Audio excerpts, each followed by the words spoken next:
तुम लोग इसकी चिंता मत करो, तुमने अच्छा काम किया। जैसे ही ये सब खत्म होगा, तुम लोगों का नाम और शोहरत दोनों बढ़ जाएगी। अगर तुम्हें किसी ताकतवर कबीले से जुड़ना है तो हम तुम्हारी इसमें मदद करेंगे। हमारे पास अब ज्यादा समय नहीं है। हमने बड़ी मुश्किल से उस बूढ़े चंद्रशेखर को बाहर निकाला है, इसलिए हमें अपने समय का सोच समझकर इस्तेमाल करना चाहिए, उस लीडर ने कहा। इसके बाद वो आदमी आगे बढ़ा और दरवाजे की चाबी लगाने वाली जगह पर अपना हाथ फेरा। अचानक ही दरवाजा खुल गया। क्या तुम दोनों भी हमारे साथ चलना चाहते हो? लीडर ने परितोष कबीले के दोनों लोगों से पूछा। दोनों लोगों ने हामी भरकर सिर हिला दिया। फिर तुम दोनों मेरे पीछे आओ, बाकी तुम सभी आसपास ध्यान रखो। अगर कोई भी परितोष कबीले का शख्स दिखाई दे तो तुरंत हमें बताना, लीडर ने कहा। ठीक है, 5 लोगों ने जवाब दिया। इसके बाद लीडर सिर हिलाकर अपने 4 नौकरों और परितोष कबीले के दोनों लोगों को लेकर चला गया। रहस्यमयी तलवार टेक्निक लीडर ने कहा। परितोष परिवार का इलाका सामने ही है, पंखुड़ी ने कहा। राज ने सामने देखा।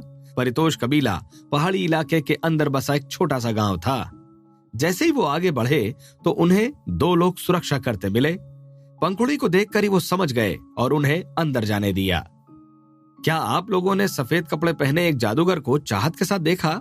राज ने उनसे पूछा, लेकिन उन दोनों को इस बारे में कुछ भी नहीं पता था। इसके बाद राज और पंखुड़ी आगे बढ़ गए। अरे पंखुड़ी, क्या तुम्हें सीनियर वसीम का तोहफा मिला? राज ने रास्ते में चलते चलते पूछा। नहीं, मुझे ऐसी कोई चीज नहीं मिली, पंखुड़ी ने कहा। अजीब है, सीनियर वसीम ने तुम्हारे लिए तोहफा भेजा था। खैर, ये अच्छा हुआ कि तुम्हें तोहफा नहीं मिला, वरना तुम्हारा हाल भी बाकी पहाड़ी महारथियों जैसा हो जाता, राज ने कहा। इसका मतलब मैं भी उल्का बौछार की तरह नीचे गिरती? पंखुड़ी ने पूछा। बिल्कुल सही, कितना भयानक मंजर होगा वो। खैर, मेरे लिए ये बिल्कुल भी नया नहीं था, राज ने कहा। लेकिन ये सुनने में कितना बढ़िया लग रहा था। काश मुझे भी उस तलवार की सवारी करने का मौका मिला होता, पंखुड़ी ने कहा।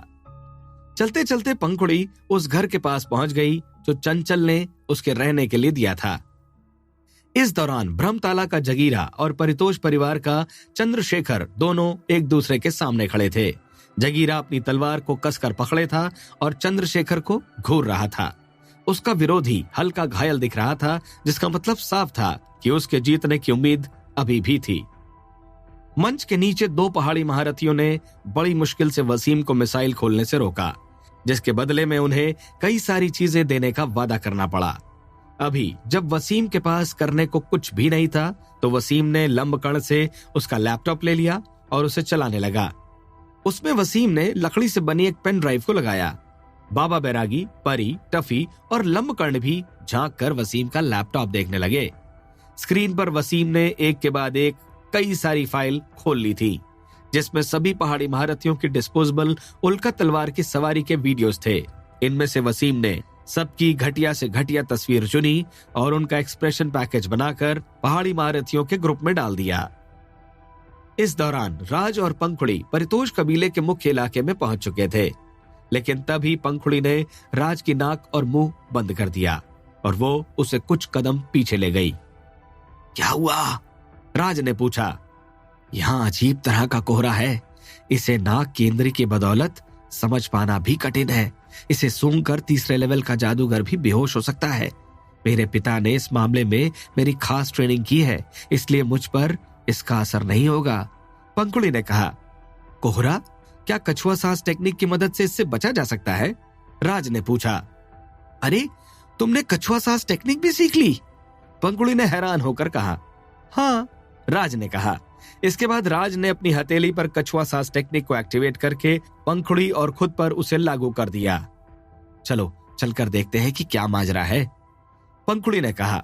इसके बाद राज और पंखुड़ी अपनी ताकत को काबू में रखकर आगे बढ़ने लगे। रुको, आगे मुझे कुछ अजीब ताकत महसूस हो रही है, पंखुड़ी ने कहा। इसके बाद पंखुड़ी ने अपने पर्स से कॉन्टैक्ट लेंस निकाले और राज को भी दे दिए। ये क्या है? राज ने पूछा। ये एक जादुई खजाना है जिससे कहानी के सभी पहलू देखे जा सकते हैं। इनको पहनकर हम किसी पर भी नजर रख सकते हैं, जब तक वो 5वें लेवल या उससे ऊपर का ना हो, पंखुड़ी ने जवाब दिया। राज को सब कुछ एक्सरे जैसा दिखने लगा। असल में ये थर्मल विजन जैसी कोई चीज थी। उसे कोहरे के पार 5 लोग दिखाई दे रहे थे। इन लोगों की ताकत तीसरे लेवल की लगती है। ज्यादा से ज्यादा ये लोग चौथे लेवल पर हो सकते हैं। मैं इनसे निपटती हूँ और उन्हें यहाँ लेकर आती हूँ। इसके बाद ही हम उनके बारे में अच्छे से जान पाएंगे, पंखुड़ी ने कहा। इसके बाद पंखुड़ी ने अपने पर्स में से एक तलवार निकाल ली। क्या हमें पहले इस बात का पता नहीं लगाना चाहिए कि ये लोग दोस्त हैं या दुश्मन? राज ने पूछा। कुछ भी हो, हमें उन्हें ढेर करके ही उनकी असलियत का पता चल सकता है, पंखुड़ी ने मुट्ठी बांधकर कहा। तभी उनमें से एक आदमी आगे बढ़ा और उसने परितोष कबीले के एक आदमी को पकड़कर फेंक दिया। शायद वो कबीले वाला बेहोशी से जाग गया था और उस आदमी ने उसे वापस बेहोश कर दिया था। अब तो ये साफ हो गया कि ये हमारे दुश्मन ही है। राज, चलो चले, पंखुड़ी ने कहा। वो कुल 5 लोग हैं। शायद उन्हें दरवाजे की सुरक्षा के लिए खड़ा किया गया है। क्या तुम्हें लगता है कि हम उनसे निपट पाएंगे? राज ने पूछा। हाँ, इन 5 लोगों से तो मैं बड़े आराम से निपट सकती हूँ, पंखुड़ी ने भरोसे के साथ कहा। ठीक है, तुम आगे बढ़ो, लेकिन ध्यान रखना कि किसी भी तरह का हंगामा ना हो। इतने वक्त में तो मैं परितोष कबीले के लोगों को इस इलाके को घेरने के लिए इकट्ठा करता हूँ। हम इन लोगों को किसी भी हाल में भागने नहीं दे सकते, राज ने कहा। ठीक है, अपना ध्यान रखना, पंखुड़ी ने कहा। अचानक ही पंखुड़ी ने राज को पीछे धकेला और राज जहां खड़ा था वहां कई सारी सुइयां दिखने लगी। इसका मतलब ये सिर्फ 5 लोग नहीं हैं, कोई और भी इनके पीछे से काम कर रहा है, राज ने कहा। तभी राज को एक दुबला पतला शख्स दिखाई दिया। अरे, तो तुम इनसे बचने में नाकामयाब हो गए, लेकिन इस बार तुम नहीं बच पाओगे, उस शख्स ने कहा। अचानक ही उस शख्स के हाथों में 20 काली सुइयां दिखने लगी और उसने एक बार फिर हमला कर दिया। राज इन सुइयों को हमले के बाद नहीं देख पा रहा था, इसलिए उसने दिव्य दृष्टि का इस्तेमाल किया, जिसके बाद राज को वो सुइयां अपनी तरफ आती हुई दिखाई देने लगी। लेकिन राज ने जैसे ही अपनी तलवार से उन सुइयों को रोकने का सोचा, राज की नजर धुंधली हो गई। उसके सामने पंखुड़ी आ चुकी थी। पंखुड़ी ने किसी खास कवच की मदद से सारी सुइयों को रोक लिया। ये देखकर वो शख्स हैरान रह गया। उसे भरोसा नहीं हो रहा था कि उसका हमला किसी ने इतनी आसानी से रोक लिया था। राज, तुम ये मुझ पर छोड़ दो, तुम जाकर परितोष कबीले के लोगों को इकट्ठा करो, पंखुड़ी ने कहा। तुम उन्हें इकट्ठा करना चाहती हो? अब बहुत देर हो चुकी है, शख्स ने कहा और दरवाजे की रक्षा करने वाले 4 लोग उसकी तरफ भाग कर आए। राज, मेरी चिंता मत करो, जाओ जाकर लोगों को इकट्ठा करो, पंखुड़ी ने कहा। अब जब हमें देखा जा चुका है तो कुछ भी छुपकर करने की जरूरत नहीं है, राज ने कहा। इतना कहते ही राज ने अपना मुंह खोला और शेर की दहाड़ का इस्तेमाल किया। राज ने पूरे इलाके में खबर फैला दी कि दुश्मन का हमला हुआ है। अब तुम मेरी तलवार का स्वाद चखो, पंखुड़ी ने कहा और उसे आगे की तरफ लहराया, जिससे एक रोशनी ने उस दुबले पतले शख्स को घेर लिया। हालांकि उसने भागने की कोशिश नहीं की, वो अपनी जगह पर घूमने लगा और उसके शरीर से कई सारी सुइयां निकलने लगी, जिसने पंखुड़ी के हमले को बेकार कर दिया। तुम्हारा कवच चाहे जितना भी ताकतवर हो, उसमें कोई ना कोई कमी जरूर होगी, मैं तुम्हें कुचल कर रख दूंगा, शख्स ने कहा और पंखुड़ी की तरफ बढ़ने लगा। लेकिन वो पंखुड़ी के हाथ में तिलिस्म देखना भूल गया था। जैसे ही वो पंखुड़ी के करीब पहुंचा, पंखुड़ी ने उसके शरीर पर तिलिस्म चिपका दिया। अचानक ही एक धमाका हुआ और उसके शरीर में आग लग गई। थोड़ी ही देर में वो शख्स अधमरी हालत में जमीन पर ढेर हो गया। लेकिन उसने अपनी बची हुई ताकत से राज पर हमला किया। जब पंखुड़ी उन 4 आगे बढ़ रहे लोगों पर हमला करने आगे बढ़ गई, राज ने तुरंत ही अपनी तलवार से उस शख्स के हमले को काट दिया और उस शख्स का हमला उसी पर भारी पड़ गया। अब वो शख्स मौत के हवाले हो चुका था।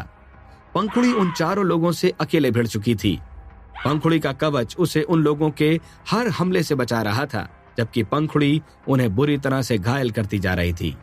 लेकिन तभी उनमें से एक की नजर अपने मरे हुए साथी पर पड़ी और वो गुस्से में आग बबूला हो गया। अब उसकी आंखों में सिर्फ बदले की आंख थी। लेकिन पंखुड़ी ने उन सभी के इरादों को एक एक तिलिस्म से तबाह कर दिया और बचे हुए 5वें आदमी की तरफ देखने लगी। ये शख्स 4थे लेवल का जादूगर था, जिसके सामने पंखुड़ी थोड़ी कमजोर थी। अब राज और पंखुड़ी के सामने एक बिल्कुल ही नई तरह की चुनौती थी। राज तो वैसे भी इतने ताकतवर जादूगर के सामने खड़े होने की हिम्मत नहीं कर सकता था, लेकिन पंखुड़ी के पास कुछ जादुई चीजें ऐसी थीं जो उसे अपने से ताकतवर जादूगर के खिलाफ काम आ सकती थीं। अब देखना यह था कि पंखुड़ी इस चुनौती को अपनाकर इस नए जादूगर का मुकाबला कर पाएगी या नहीं। क्या राज और पंखुड़ी समय रहते छूमंत्र की साजिश को रोक पाएंगे? क्या राज के हाथ में तलवार टेक्निक का एक हिस्सा भी लग पाएगा? आखिर छूमंत्र की इस घिनौनी साजिश के बाद निपटारा मंच का फैसला क्या होगा?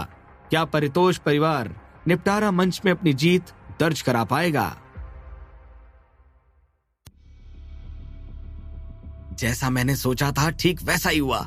इनमें से एक जादूगर चौथे लेवल का है, पंखुड़ी ने बिना सरप्राइज हुए कहा। शुरुआत से ही उसने अंदाजा लगा लिया था कि इसमें कुछ जादूगर तीसरे और चौथे लेवल के हैं। उस बचे हुए आखिरी शख्स ने अपनी उड़ती हुई तलवार के सहारे अपना पहला दांव रखा, लेकिन पंखुड़ी ने उसे बेकार साबित कर दिया। यह शख्स पहले ही अपने साथियों को ढेर होते हुए देख चुका था, इसलिए वो जानता था कि घिसी पिची टेक्निक से काम नहीं चलेगा। इसे मुझ पर छोड़ दो, तुम लोग पीछे उस लड़की पर नजर रखो।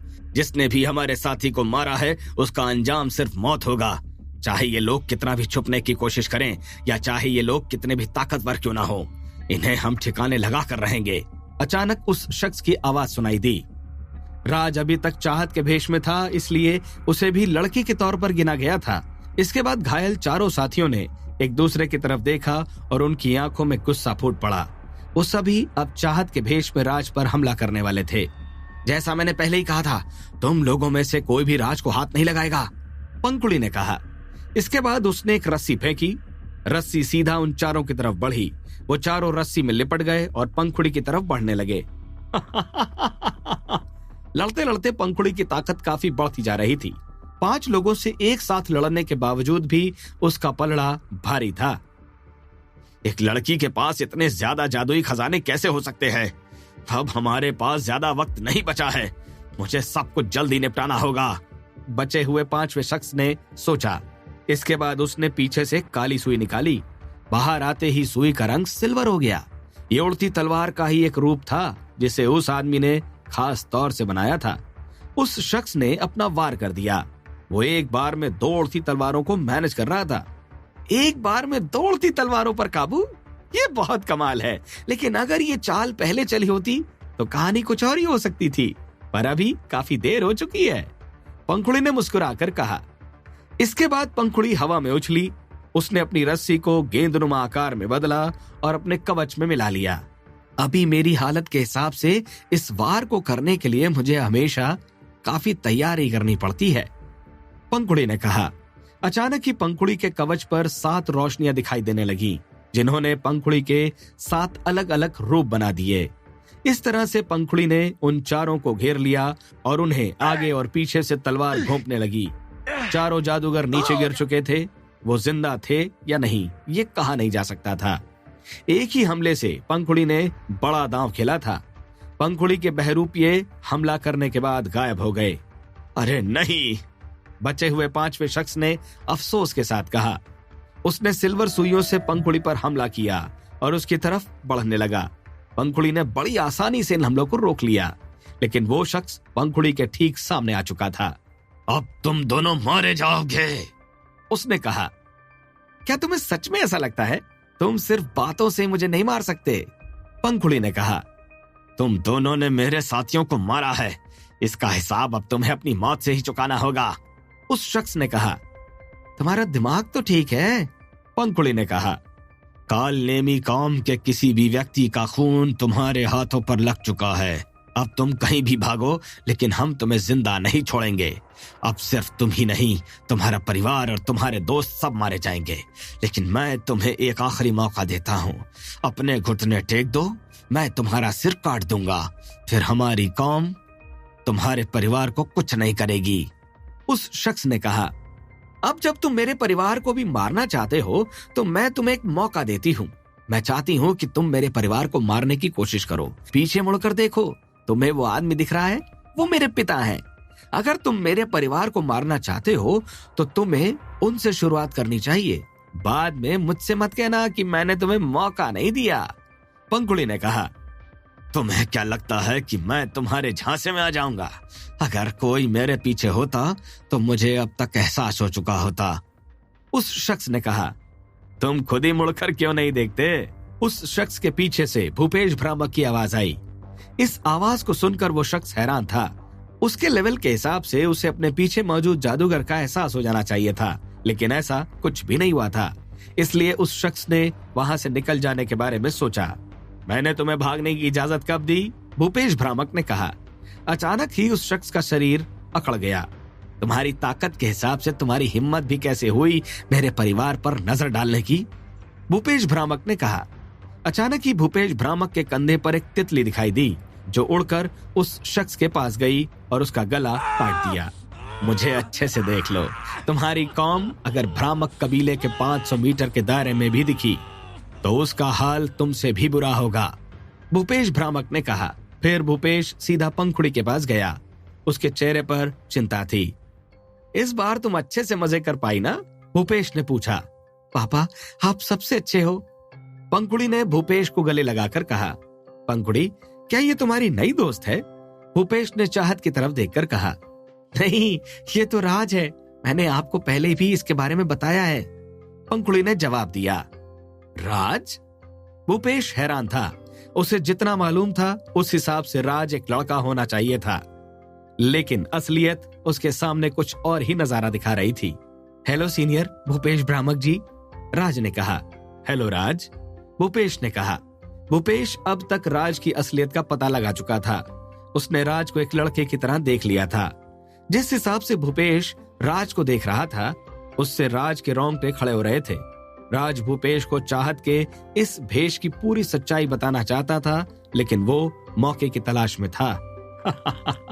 मैंने अपनी बेटी से तुम्हारे बारे में कई बार सुना है। कभी कभी कुछ जादूगरों ने भी तुम्हारी चर्चा की है। तुम्हारे बारे में जो भी सुना था वो बिल्कुल सही है। तुम काफी अच्छे इंसान लगते हो। पंखुड़ी के पास तुम्हारे जैसे दोस्त देखकर मुझे खुशी हुई। बचपन से ही मैंने पंखुड़ी को बहुत लाड़ में रखा है। वो कई बार मूडी हो जाती है, इसलिए मैं उम्मीद करता हूँ कि तुम उसका ध्यान रखोगे और उसके दोस्त बनकर रहोगे, भूपेश ने कहा। सीनियर, आप चिंता न करें, मैं पंखुड़ी का अच्छा दोस्त हूँ। इसके अलावा अभी तक पंखुड़ी ने ही मेरा ध्यान रखा है, राज ने कहा। राज से बात करने के बाद भूपेश ने अपना फोन निकाला और जिष्णु को लगाया। गुरुदेव, कैसे हैं आप? जिष्णु ने पूछा। तुम अभी कहाँ हो? भूपेश ने कहा। मैं परितोष कबीले के इलाके में चौथे लेवल के कुछ लोगों से निपट रहा हूँ। ये लोग पंखुड़ी को नुकसान पहुंचाने की कोशिश कर रहे थे। क्या आपने पंखुड़ी की खबर लेने के लिए फोन किया? वो राज के साथ परितोष कबीले के इलाके में आई थी। मैंने सारी जगह को अच्छे से देख लिया है। पंखुड़ी को किसी से भी खतरा नहीं है। इस चौथे लेवल के जादूगर से निपटकर मैं पंखुड़ी के पास चला जाऊंगा। आपको चिंता करने की कोई जरूरत नहीं है, जिष्णु ने कहा। उनसे जल्दी निपटो और पंखुड़ी के पास पहुंचो, भूपेश ने कहा। ठीक है, जिष्णु ने कहा। इस समय जिष्णु बिस्तर पर आराम कर रहा था। जिष्णु ने अपनी उड़ती तलवार को एक बिस्तर जैसा बनाया था। बिस्तर हवा में उड़ रहा था और जिष्णु की तलवार की शक्ति नीचे कालनेमी कौम के 4 लोगों से लड़ रही थी। अब बस बहुत हुआ, अब अलविदा कह दो, जिष्णु ने कहा और उन 4 को मौत के घाट उतार दिया। इसके बाद जिष्णु सीधा पंखुड़ी की तरफ गया। वहां पहुंचते ही जिष्णु हैरान रह गया। टीचर, आप यहाँ कैसे आए? जिष्णु ने पूछा। भूपेश ने चुटकी बजाई और एक उड़ती तलवार नीचे की तरफ आई। इस पर लोहगाती बैठा था। लोहगाती को हाल ही में एक बड़े धमाके का सामना करना पड़ा था, लेकिन समय रहते भूपेश भ्रामक ने उसे बचा लिया था। मैं तुम्हें एक नया काम देता हूँ। इसको पहाड़ी महारथियों के कैंप में लेकर जाओ और पता करो ये किसका शिष्य है। लगे हाथ इसके घाव भी ठीक कर देना। इसे पहुंचाकर तुरंत वापस आ जाना। मेरे पास तुम्हारे लिए एक और काम भी है। तुम्हारे पास 3 मिनट हैं, जल्दी करो, भूपेश ने कहा। भूपेश जानता था कि जिष्णु बहुत ही आराम पसंद जादूगर है। ऐसे में जिष्णु को काम देना उसके लिए सबसे बड़ी सजा थी। जिष्णु तुरंत वहां से चला गया। क्या परितोष परिवार का मामला निपट गया? अगर हाँ तो चलो हम पहाड़ी महारथियों से जाकर मिलते हैं, भूपेश ने पंखुड़ी से पूछा। पापा, यह अभी खत्म नहीं हुआ है। वहां एक गुप्त कमरा है। कालनेमी कौम के लोग उसकी रक्षा कर रहे थे। अंदर उनके साथी जरूर होंगे, पंखुड़ी ने कहा। ठीक है, तो चलो चलकर देखते हैं, भूपेश ने कहा। राज की दहाड़ सुनने के बाद परितोष कबीले के कई लोग वहां आने जाने लगे थे, लेकिन इस कोहरे से निपटना उनके बस का नहीं था। हमें मास्क पहन लेना चाहिए, किसी ने सलाह दी। इसके बाद लोग मास्क पहनकर आगे बढ़ने लगे। इस वक्त गुप्त कमरे में 2 जादूगर लीडर की तरफ दौड़कर आए। लीडर, चाहत कुछ साथियों के साथ यहीं आ रही है, हमें क्या करना चाहिए? परितोष कबीले के गद्दार जादूगर ने कहा। तुम घबराओ मत, उनके आने के पहले ही मेरा काम हो जाएगा। हम ये जगह जल्दी छोड़ने वाले हैं, लीडर ने कहा। यह सुनकर उन दोनों ने राहत की सांस ली, लेकिन अभी उन्हें राहत आई ही थी कि उनके शरीर के पार 2 तलवारें निकल गईं। लीडर के 2 नौकरों ने यह काम किया था। लीडर? दोनों गद्दारों की आंखें खुली की खुली रह गई थीं।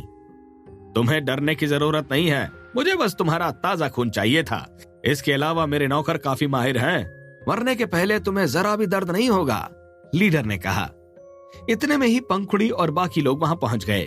सभी को मेरी तरफ से हेलो, लेकिन अब जाने का वक्त हो गया है, तो अलविदा, लीडर ने कहा। तुम अभी से जाने के बारे में कहने लगे, भूपेश ने कहा। लगता है हम यहां से नहीं जा सकते, तो फिर हमेशा के लिए बिछड़ जाना कैसा होगा, लीडर ने कहा। लीडर के इतना कहते ही उसके नौकरों ने खुद को मार लिया और उसके लीडर ने भी अपना गला काट लिया। क्या छू मंत्र की साजिश नाकामयाब हो गई थी? क्या ब्रह्मताला को तलवार टेक्निक मिल पाएगी?